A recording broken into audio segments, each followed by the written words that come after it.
Original ke tak? Yang ni, yang saya tunjuk ni memang original.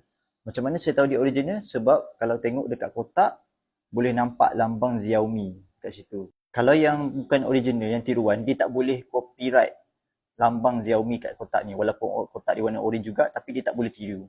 And then, dekat belakang kotak pun akak boleh tengok dia ada tulis dia punya model, and then dia punya Mi TV stick made in China.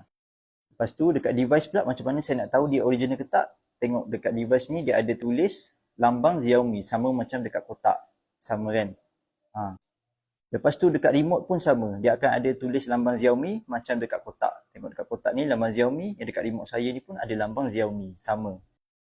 Jadi semua device yang dekat kotak ni ada lambang Xiaomi yang menunjukkan dia adalah original. And then kedai yang saya tag beg kuning kat bawah ni pun adalah kedai yang trusted, iaitu dia jual Mi TV stick yang original saja. Saya tak letak beg kuning yang lain lah. Saya letak yang ni sebab kedai ni memang trusted, dia dah jual beribu-ribu unit dah. And akak pun boleh baca review kalau nak lebih yakin dengan dia punya device.